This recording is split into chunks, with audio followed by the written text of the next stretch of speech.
हरे कृष्णा दोस्तों। आज हम प्रथम स्कंद के 13वें अध्याय का अध्ययन करेंगे और इस अध्याय को हम दो भागों में सुनेंगे। तो हम प्रथम स्कंद के 13वें अध्याय का भाग 1 शुरू करते हैं, जिसमें सुनते हैं कि सूत जी ने ऋषियों से क्या कहा। हरे कृष्णा दोस्तों। सूत जी बोले, हे ऋषियों, अन्य शास्त्र तथा पुराणों के सुनने से तो बहुत दिनों में श्री हरि के प्रति प्रीति उत्पन्न होती है, परंतु जब प्राणी भागवत की कथा सुनने की इच्छा करता है, उसी समय उसके पापों के 3 टुकड़े हो जाते हैं। पहला भाग इच्छा करते समय, दूसरा भाग जाते समय, तीसरा भाग सुनते समय हो जाता है। दूसरे धर्म, यज्ञ, व्रत आदि का तो संपूर्ण होने के उपरांत फल प्राप्त होता है, परंतु भागवत सुनने का फल तुरंत प्राप्त हो जाता है। अब आप लोग परीक्षित के जन्म की कथा सुने। हस्तिनापुर का राज्य प्राप्त होने के पश्चात राजा युधिष्ठिर को श्री कृष्णचंद्र जी के दर्शन के बिना कुछ अच्छा नहीं लगता था। वे दिन रात उन्हीं के चरण कमलों का ध्यान धरते हुए राज्य करते थे। जब उत्तरा के पेट से परीक्षित ने जन्म लिया, उस समय वह आंखें खोलकर चारों ओर इस अभिलाषा से देखने लगा कि जिस मनमोहन स्वरूप को माता के गर्भ में देखा था वह कहाँ है, परंतु इस भेद को जान नहीं सका। राजा युधिष्ठिर ने अत्यंत प्रसन्न होकर नांदी मुख श्राद्ध किया तथा मंगलाचार बनाकर ब्राह्मण एवं याचकों को मुंह मांगा दान दिया। जब उन्होंने ज्योतिषियों को बुलाकर बालक के जन्म लग्न का हाल पूछा, उस समय पंडितों ने विचार करके यह बात कही, हे राजन, यह बालक जन्म लेते ही अपनी आंखें खोलकर सबकी परीक्षा ले रहा था, अतः इसका नाम परीक्षित होगा। यह अत्यंत बलवान, नीतिज्ञ, प्रतापी तथा धर्मात्मा राजा होगा। यह अपनी प्रजा को बहुत सुख पहुंचाएगा तथा इस बालक के कारण आपका नाम, यश और कृति भी चारों दिशाओं में अधिकाधिक फैलेगी। यह बुद्धि में बृहस्पति, धैर्य में हिमाचल, गंभीरता में समुद्र, वीरता में परशुराम, दानियों में आशुतोष शंकर, ऐश्वर्य विलास में इंद्र तथा सत्य बोलने वालों में आपके समान होगा। इसकी गणना राजऋषियों में होगी। यह आपकी प्रजा का पुत्र के समान पालन करेगा। अंत समय में एक ऋषि बालक के शाप के कारण तक्षक सर्प द्वारा काटे जाने से इस बालक की मृत्यु होगी। ज्योतिषियों की बात सुनकर राजा युधिष्ठिर ने उदास होकर कहा, हे महानुभावों, आप यह सत्य सत्य बतलाइए कि किस ब्राह्मण के क्रोध के कारण तो इस बालक की मृत्यु नहीं होगी। हे महानुभावों, आप यह सत्य सत्य बतलाइए कि किसी ब्राह्मण के क्रोध के कारण तो इस बालक की मृत्यु नहीं होगी। हमारे वंश में सांप के कांटे से मृत्यु होना अच्छा माना जाता है, परंतु किसी महात्मा, ब्राह्मण अथवा साधु संत के सांप के कारण मरना शुभ नहीं गिना जाता। ज्योतिषी बोले, हे राजन, आप यह निश्चय रखें कि यह बालक आपके वंश में अत्यंत श्रेष्ठ हरि भक्त होकर साधु, ब्राह्मण एवं महात्माओं की सेवा में संलग्न रहेगा। मृत्यु के समय भगवान श्याम सुंदर के चरण कमलों का हृदय में ध्यान रखते हुए ही यह अपना शरीर त्याग करेगा। ऐसा प्रतापी तथा ईश्वर भक्त आज तक दूसरा कोई व्यक्ति आपके कुल में उत्पन्न नहीं हुआ है। श्री हरि के चरण कमलों में इसकी प्रीति वाली अवस्था से ही रहेगी। ज्योतिषियों के ये वचन सुनकर राजा युधिष्ठिर अत्यंत प्रसन्न हुए। तदुपरांत उन्होंने उन्हें बहुत दान दक्षिणा देकर विदा किया। इसके पश्चात उन्होंने कहा, हम 5 भाइयों में श्री नारायण जी ने यह एक ही भाग्यवान बालक दिया है, अतः इसके कारण हमारा नाम संसार में स्थिर बना रहेगा। यह सुनकर छोटे बड़े सभी लोग अत्यंत प्रसन्न हुए। राजा युधिष्ठिर धर्म एवं नीतिज्ञ पूर्वक राज्य कार्य तथा प्रजा का पालन करते थे। वे दिन रात यही चिंता किया करते थे कि कब परीक्षित सियाना हो और कब वे उसे राजगद्दी पर बैठाकर वन में जा हरि स्मरण कर अपनी परलोक को सुधारें। वे अपने चाचा चाची धृतराष्ट्र तथा गांधारी को सम्मान पूर्वक अपने पास रखकर उनकी आज्ञा अनुसार राज्य कार्य करते थे। वे सदैव यह भी ध्यान रखते थे कि धृतराष्ट्र तथा गांधारी को किसी प्रकार का दुख न होने पाए, क्योंकि यदि वे दुखी रहे तो उन्हें अपने दुर्योधन आदि पुत्रों के मारे जाने का शौक और भी अधिक सताएगा। राजा युधिष्ठिर की सेवा शुश्रूषा को देखकर धृतराष्ट्र कभी कभी इस प्रकार कहा करते थे, हे राजन, मैं हृदय से यह कभी नहीं चाहता था कि तुम्हारे साथ शत्रुता करूं, परंतु न जाने उस समय मेरी बुद्धि को क्या हो गया, वह क्यों फिर गई थी। राजा युधिष्ठिर यह सुनकर कहते, हे चाचा, मैं भी दिन भर युद्ध क्षेत्र में रहने के बाद संध्या को जब अपने डेरे में आता था, उस समय अपने मन में यही विचार किया करता था कि 4 दिन के जीवन के लिए अपने भाई बंधुओं को मारना उचित नहीं है। मैं प्रतिदिन यह भी सोचा करता था कि कल से महाभारत बंद कर दूंगा, परंतु जब प्रातःकाल सोकर उठता था उस समय फिर युद्ध की तैयारियां करने लगता था। सच तो यह है कि भगवान की इच्छा में किसी की युक्ति नहीं चलती। ईश्वर ने जो चाहा अंत में वही होकर रहा।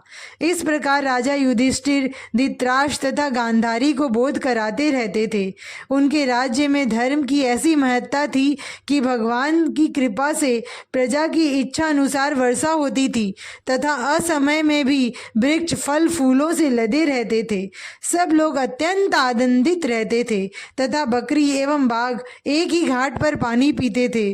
उन्हीं दिनों की बात है कि श्री विदुर जी 1 वर्ष तथा तीर्थ यात्रा करने के उपरांत जब यमुना तट पर मैत्रेय ऋषि के आश्रम पर पहुंचे तो ऋषि के द्वारा दुर्योधन आदि कौरवों के मारे जाने तथा युधिष्ठिर के राज सिंहासन प्राप्त करने का समाचार सुनकर उन्हें अत्यंत शोक हुआ।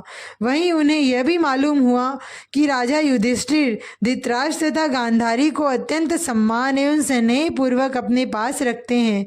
इन सब बातों को सुनकर विदुर जी ने अपने हृदय में बहुत खेद करते हुए यह विचार किया कि देखो कितने आश्चर्य की बात है, जो इतने विपत्ति पड़ने पर 100 पुत्रों के मारे जाने तथा राज्य छूट जाने पर भी धृतराष्ट्र का मन अभी तक संसारी माया मोह से विरक्त नहीं हुआ है और वह युधिष्ठिर के ही पास रहना चाहते हैं। अब यदि मैं उन्हें संसारी माया मोह से छुड़ाने का मार्ग दिखा दूं तो उत्तम रहेगा। ऐसा विचार कर विदुर जी हस्तिनापुर के राजभवन में जा पहुंचे। उन्हें देखकर राजा युधिष्ठिर ने उनका बहुत प्रकार से सम्मान करते हुए हाथ जोड़कर यह प्रार्थना की कि हे विदुर जी, आपने हमारे कुल में जन्म लेकर भगवान श्री श्याम सुंदर की कृपा प्राप्त की है। आज आपने दर्शन देकर अपने श्री चरणों की रज से इस घर को पवित्र कर दिया है। आपके हृदय में भगवान कृष्ण का सदैव निवास रहता है। आपने हम 5 भाइयों का पुत्रवत लालन पालन कर संकट के समय में सहायता पहुंचाई है। जिस समय दुर्योधन ने हम लोगों को लाक्षागृह में जलाकर भस्म कर देना चाहा था, उस समय आपने पहले से ही वहां पर सुरंग खुदवा रखी थी और इस प्रकार हमारे प्राण बचाए थे। आप कौन कौन से तीर्थों में भ्रमण करते हुए आ रहे हैं, यह बताने की कृपा करें।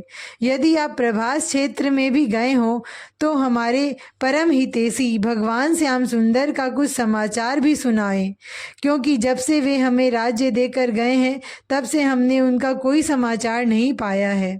सूत जी बोले, हे ऋषियों, धर्मराज युधिष्ठिर के ऐसे वचन सुनकर महात्मा विदुर जी ने अन्य तीर्थों का वर्णन किया, परंतु श्री कृष्णचंद्र जी के अंतर्ध्यान होने तथा यदुवंशियों के मारे जाने का समाचार यह सोचकर नहीं सुनाया कि जब अर्जुन लौट कर आएगा तब वह सब हाल स्वयं ही बता देगा। उन्होंने सोचा कि यदि इस समय मैं कुछ हाल कहूँगा तो युधिष्ठिर को दुख पहुँचेगा। श्रेष्ठ लोगों का यह कहना है कि ऐसी बात किसी के सामने न कहें जिससे सुनने वाले के मन को दुख पहुँचे। तदुपरांत जब विदुर जी महलों में गए तो द्रौपदी आदि स्त्रियों ने उन्हें हरि का भक्त जानकर दंडवत किया। हस्तिनापुरवासी लोग भी उनके आगमन का समाचार सुनकर अत्यंत प्रसन्न हुए। जब विदुर जी ने युधिष्ठिर धृतराष्ट्र के निवास स्थान में पहुंचकर धृतराष्ट्र तथा गांधारी को प्रणाम किया, उस समय धृतराष्ट्र उनसे गले मिलकर बहुत देर तक रोते रहे। तदुपरांत बोले, हे भाई, तुम्हारे जाने के बाद मेरे ऊपर बहुत संकट पड़ा है। मेरे सब पुत्र मारे गए तथा सिंहासन नष्ट हो गया। यह सुनकर विदुर जी ने कहा, हे भाई, भगवान श्याम सुंदर की इच्छा इसी प्रकार की थी। उन्होंने पृथ्वी का भार उतारने के लिए अवतार ग्रहण किया था, सो इस प्रकार पृथ्वी का भार हटा दिया। अब तुम यह कहो कि राजा युधिष्ठिर तुम्हारे खाने पीने तथा रहने का प्रबंध एवं स्वागत सत्कार किस प्रकार करते हैं। धृतराष्ट्र बोले, हे विदुर, युधिष्ठिर मुझसे अत्यंत स्नेह करते हैं। वे मुझे अपने पिता के समान तथा गांधारी को माता के समान समझते हैं। अर्जुन भी हमारा बहुत आदर करता है। केवल भीमसेन ही हमें जब तब दुर्वचन सुनाता रहता है। वह कहता है, तुमने ही मेरे खाने के लिए विष के लड्डू भेजे थे तथा तुम्ही ने हम 5 भाइयों को लाक्षागृह में ठहरा कर जला देना चाहा था। संसार में तुम्हारे समान पापी तथा अधर्मी और कोई नहीं है। हे भाई, भीमसेन की ऐसी बातें मुझसे सहन नहीं की जाती हैं। वह कभी कभी मुझे ऐसी धमकी भी देता है कि यदि तुम राजा युधिष्ठिर से मेरी बुराई करोगे तो मैं तुम्हें जान से मार डालूंगा। धृतराष्ट्र की बातें सुनकर विदुर ने अत्यंत खेद प्रकट करते हुए मन में विचार किया, देखो, परमेश्वर की माया कैसी प्रबल है कि इतना अनादर होते हुए भी धृतराष्ट्र तथा गांधारी इस घर को नहीं छोड़ते हैं। जिस प्रकार कोई लालची मनुष्य पुराने कपड़ों का त्याग नहीं करता तथा उसके पास वह चिथड़ा भी सदैव न रहकर एक न एक दिन नष्ट हो जाता है, उसी प्रकार इनका यह शरीर भी सदैव स्थिर न रहेगा। परंतु इतने पर भी इस वृद्धावस्था में इनसे अपने शरीर का मोह नहीं छोड़ा जा रहा है। अतः इन्हें ज्ञानोपदेश कर इनका मन संसार से विरक्त कर देना श्रेयस्कर होगा। ऐसा विचार कर विदुर जी ने धृतराष्ट्र से कहा, हे भाई, सुनो, भीमसेन की कही हुई बातों को सत्य जानकर तुम्हें राजा युधिष्ठिर के घर में कदापि नहीं रहना चाहिए। तुमने अपने राज्य काल में अधर्म का आश्रय लेकर भीमसेन को बड़े बड़े कष्ट दिए थे। तुम्हारे पुत्र दुर्योधन ने भी द्रौपदी का चीर खिंचवा कर उसे भरी सभा में नंगी करवाना चाहा था। भीमसेन को विष देकर 5 पांडवों को लाक्षागृह में जला देने की योजना भी बनाई ही गई थी। पांडवों का सब राज्य पाट छल द्वारा जुए में जीतकर उन्हें 13 वर्षों का वनवास भी दिया गया था। यह सब बातें तुम्हें अवश्य ही भली भांति याद होंगी। तुम्हारा अपना संपूर्ण जीवन सांसारी माया मोह में बीता। अब तुम वृद्ध हो गए हो तथा तुम्हारे सब पुत्र भी मर गए हैं। इस पर भी तुम अभी तक राजा युधिष्ठिर के घर में रहकर कहते हो कि ये लोग हमें अच्छी तरह रख रहे हैं। इससे बढ़कर सोचनीय बात और क्या होगी। हे भाई, मैंने सुना था कि ईश्वर की माया अत्यंत प्रबल है, सो यहाँ आकर तुम्हें अपनी आंखों से देख लेने के बाद उसे सत्य रूप में पहचानना है। तुम्हारे सब पुत्र पौत्र आदि मर गए, राजगद्दी छूट गई, तुम भी मृत्यु के निकट जा पहुँचे। इतने पर भी तुम उसी भीमसेन के हाथ से रोटी लेकर खाते हो जिसने तुम्हारे सब पुत्रों को मारा है। क्या तुम्हें इसमें कुछ भी लज्जा नहीं आती?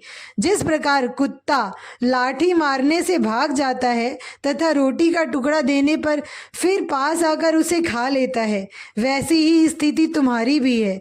हे भाई, वृद्धावस्था आ जाने पर भी तुम्हें जीवन से मोह माया है तथा तुम्हारा मन संसार से विरक्त नहीं हो रहा है। तुम सदैव अमर नहीं बने रहोगे, इसलिए उचित है कि तुम उत्तराखंड में जाकर श्री हरि के चरणों का ध्यान करते हुए अपने शरीर का त्याग कर दो। ऐसा करने से तुम्हें मुक्ति की प्राप्ति होगी। संसार में तो तुम्हारी यह गति हुई, अब तुम अपने परलोक को भी क्यों नष्ट कर देना चाहते हो? विदुर जी की बात सुनकर धृतराष्ट्र ने कहा, हे भाई, तुम्हारा कहना सत्य है, हम भी यही चाहते हैं, परंतु हम दोनों पति पत्नी आंखों से अंधे तथा लाचार हैं। अब तुम ही कहो कि हम उत्तराखंड तक किस प्रकार पहुँचेंगे? विदुर जी बोले, मैं तुम दोनों को अच्छी तरह ले चलूँगा। तुम मेरे बड़े भाई हो, अतः तुम्हारी सेवा करना मेरा धर्म है। जब तक तुम जीवित रहोगे तब तक मैं तुम्हारी सेवा करूँगा। विदुर जी की यह बात मानकर धृतराष्ट्र तथा गांधारी राजा युधिष्ठिर को सूचित किए बिना ही विदुर जी के साथ उत्तराखंड को चल दिए। विदुर जी आगे आगे धृतराष्ट्र का हाथ पकड़े हुए थे तथा पीछे पीछे गांधारी अपने पति का हाथ पकड़े हुए चली जा रही थी। इसी प्रकार वे दोनों हरिद्वार में जा पहुँचे। अब इसके आगे की कथा हम भाग 2 में सुनेंगे। हरे कृष्णा दोस्तों।